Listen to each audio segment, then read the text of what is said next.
Good afternoon, I'm Jimpyo Hong from Brown University. Today I'll present our work, When Does Embedding Arithmetic Fail? A Systematic Analysis in Remote Sensing Vision Language Models, joined with Professor Yu at Tsinghua University. Embedding arithmetic is an appealing idea for remote sensing. Take an image embedding of a harbor, subtract the text embedding for water, add runway, and the result should land near an airport. This extends word-to-vec analogies into the multi-model domain, and it's especially attractive for remote sensing because it promises flexible compositional queries without any additional training or labels. Foundational models like remote clip and GORS clip already give us pre-computed embeddings for zero-shot tasks. So a natural question would be, can we also use them for compositional reasoning? When does it work? When does it fail? And can we predict failure ahead of time? Remote sensing makes this uniquely hard.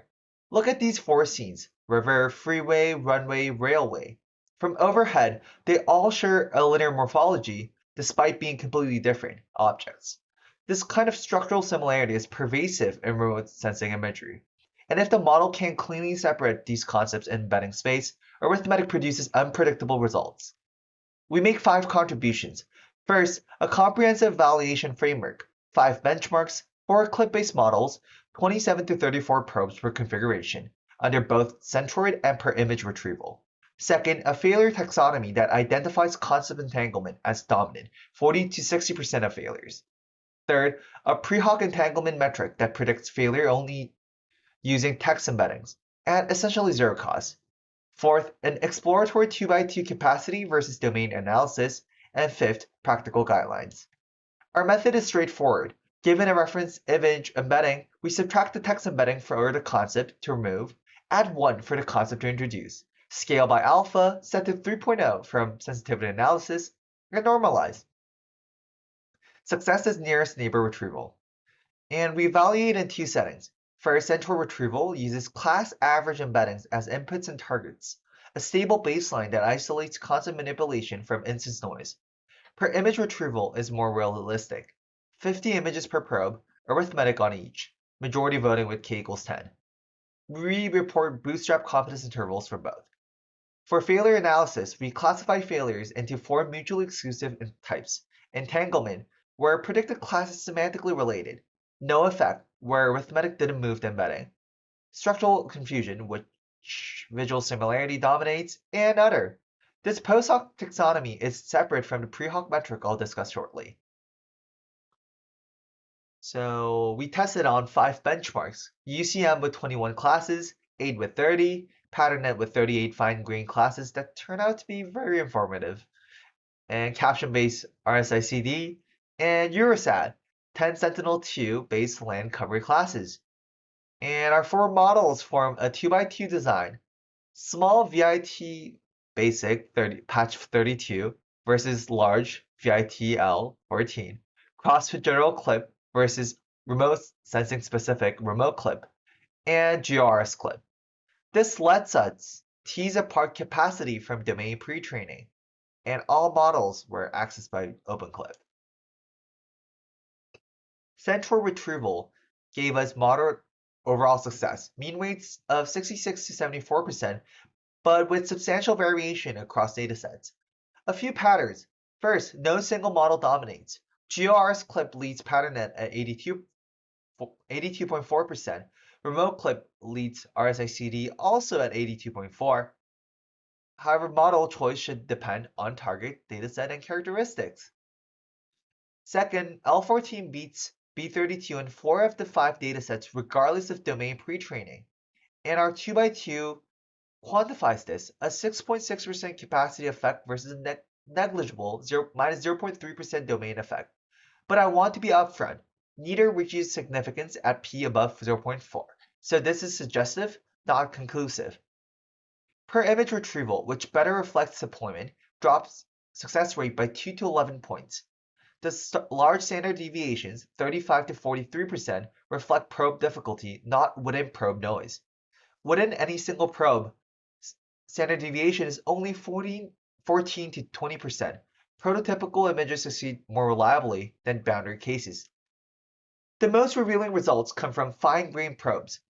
PatternNet's 38 classes really stress the models. Forest to Christmas tree farm, only 2% success. The model can't distinguish vegetation subtypes. But residential to nursing home hits 70%, and transformer station to solar panel reaches 100%. Eurostat reinforces the pattern. Fine-grained vegetation probes, annual crop to permanent crop at 8 to 34%, forest to herbaceous vegetation at 0 to 4, all fail badly. Meanwhile, the structural control, highway to river, hits 86 to 100%. The key insight: it's not task difficulty that drives failure, it's concept entanglement.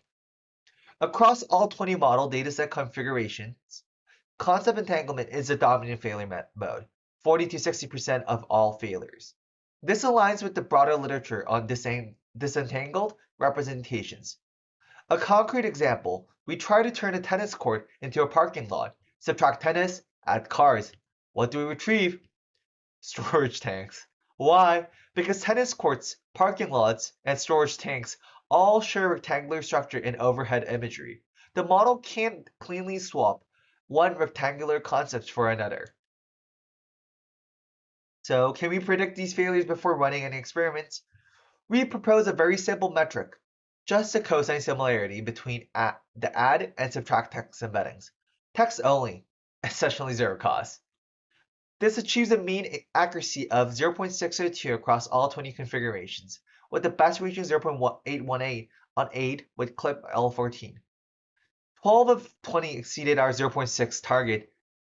However, particularly interesting, GeoRS clip is the most consistent at mean accuracy of 0.675, suggesting that large-scale remote sensing pre-training yields a more separable concept structures even in text embedding spaces. And here's what I think is our most striking finding.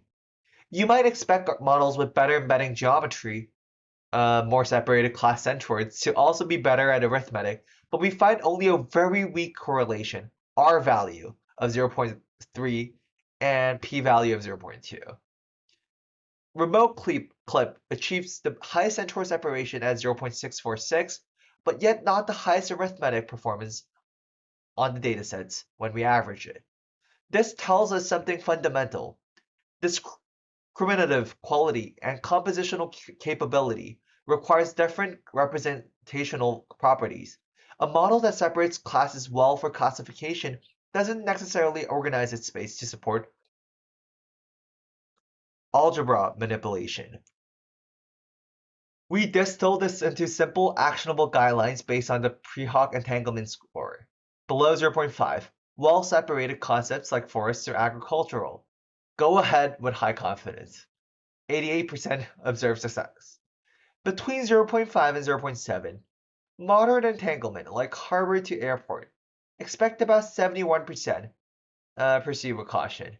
Above 0.7, which is highly entangled concepts like river and freeway, success drops to 42%, and perhaps you should consider some alternatives. These are heuristics, not guarantees, but they give practitioners a zero-cost feasibility check using only text embeddings.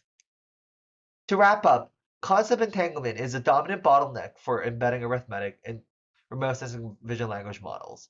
Our text-only pre-hoc metric predicts these failures with accuracy up to 0.181, and geometry does not reliably predict compositionality. These are fundamentally different capabilities. Limitations are that the capacity domain analysis doesn't reach significance, and evaluation is close set with curated probes.